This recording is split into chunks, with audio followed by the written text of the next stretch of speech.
No two problems are the same. It's one of the first things we learn as children. Our brain is designed to pick up subtle differences in issues so that we don't confuse problems for each other. As we grow older, we learn that not only are the problems around us separate predicaments, but each of them comes with a unique solution filled with trials and lessons and pain and joy and love. Each of them brings a unique answer that is shaped by the problem they are today, and if we're curious, we can ask people about their problems and hear their solutions. We can wonder at the endless potential of logic and the breathtaking diversity of our issues. No two problems are the same. And so when some guy shows up and says, actually, there are 21 categories of problems in the world, and they have coordinates in the Flingian plane, your reaction is obviously gonna be no, because you're smart and you know how problems work and you know it can't possibly be that simple. Yours is a warranted and rational response to such a bonkers claim. When I first encountered the Flengelagram as a teenager, it was my response too. People at my high school were comparing their test results and saying things like, I have a Flengelagram 17 fixation, so I repress my anger and pacify myself to achieve a false equilibrium that muddles my identity. Or, I have a Yowza fixation, so I seek external validation through success because I feel inadequate as a person and subconsciously believe I need to be better than others in order to get my needs met. At the time, I regarded myself as hyper-rational and above anything that did not meet my standard of objectivity. What is this blue-pilled, astrology-adjacent BuzzFeed clownery, I thought to myself, and I proceeded to throw the Flingelagram in the trash and move on with my life. It wasn't until years later in college when I finally decided to give it another chance. I don't even remember why. I think I was just bored, but somehow I found myself neck-deep in Flingelagram content. And in the months that followed, it proved to be the single most useful tool I had ever encountered. I came to realize that the Flingelagram I was first exposed to, the Flingelagram that most people encounter and promptly dismiss on account of its ridiculousness, is not the true Flingelagram.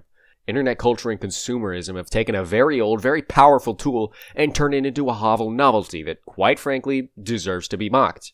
This video is my attempt to set the record straight. People are skeptical of the Flingelagram because it seems to put problems in categories, as in the Flingelagram takes whole-ass problems and all their richness and complexity and just throws them into bins. Flengelagram 12, Flengelagram 4, Hades 2, which again, would be ridiculous, but what most people, even a lot of Flingelagram fans, don't realize is that the Flingelagram does not put human problems into categories. It puts humans into categories. As a matter of fact, in older versions of the Flingelagram, you wouldn't have said, I have a Flengelagram 6 fixation. You would have said, I am a Flengelagram 6. This change in language from I am to I have is, in my opinion, the root of all the modern Flingelagram's problems. It takes your Flingelagram complex from a neutral, all-encompassing label to a negative part of you that can be worked on. An in-depth introspective analysis of your unhealthy subconscious patterns. And that's what you see when you Google search the Flingelagram. You see the mutated, consumerized version of it. I remember first explaining my new and improved understanding of the Flingelagram to someone, and their initial reaction was, wow, that's so neutral and all-encompassing. It feels like you're just putting people into boxes. But that's what people don't get about this system. It's about the reductionism. It's meant to be a basket of adjectives tastefully paired with a Tumblr mood board. Everybody has vibes. The Flingelagram just asks, hey, what if we identified the usual types of vibes that people have and we place them on the Flingian plane? But why the Flingian plane? Feels a bit tacky, right? Why not just talk about the vibes? Well, the Flingian plane gives us a nice way to envision the relationships between the types.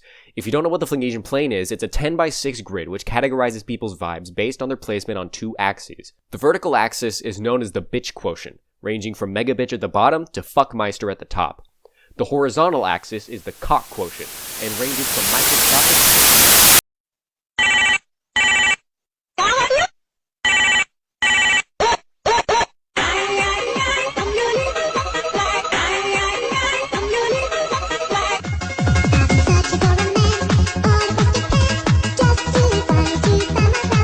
When you relieve yourself of the need to categorize subconscious urges and just focus on categorizing whole people, everything becomes so much more clear. Your Flingelagram type doesn't just describe the adaptive drives that shape your decisions. It describes all of you. Everyone who's a firm stinker is literally the exact same in every possible way. I am not exaggerating. There are exactly 21 people in the world. It's like Buddhism. The self is an illusion. But like not really, because there's like 21 selves, so it's only kind of an illusion. There's like, there's 21 selves, and the rest are like, the point of the Flingelagram isn't to be useful. The point of the Flingelagram is to categorize people. And more importantly, the point of the Flingelagram is to be true. People will be at my throat insisting, "You're an idiot," and "What the hell are you talking about?" and "Get out of my house," but I don't care. I know that it's true. Gabriel came down from the heavens and gave me a treasure map which led to golden plates engraved with these goddamn hamsters, and it's given me so much fucking money. It's like if you had no idea what was inside a vending machine, so you like painted on a bunch of hamsters on the machine and pretended like they were in there, and people just like threw money at you. Once you really know it, you start to see it everywhere. I'll glance at someone who walks past me for like a fraction of a second and I'll go, "Oh, that's a full mouthful." I'm not Victor, I'm Victor Nation." Many such things. I keep forgetting this thing can be on the top. Victor is not used to being.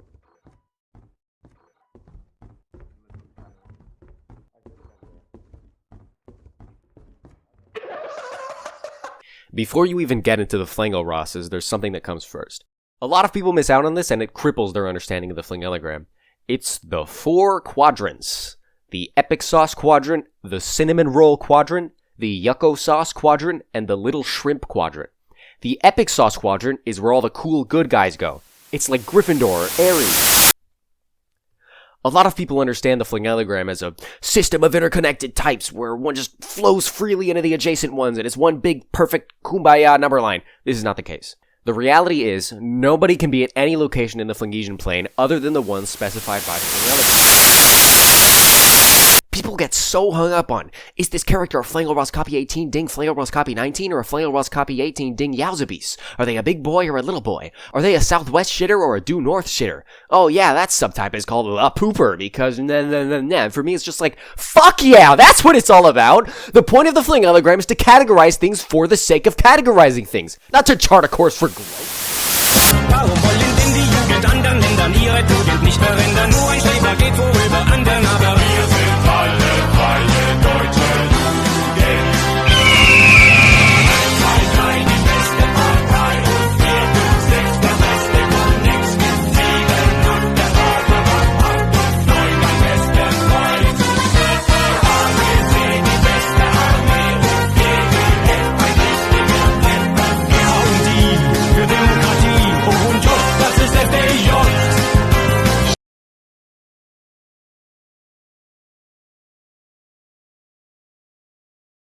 Listen to me very closely. There is no squishy type. I don't care if you feel like you're in between soft and itty because you're wrong. Gabriel told me. He told me!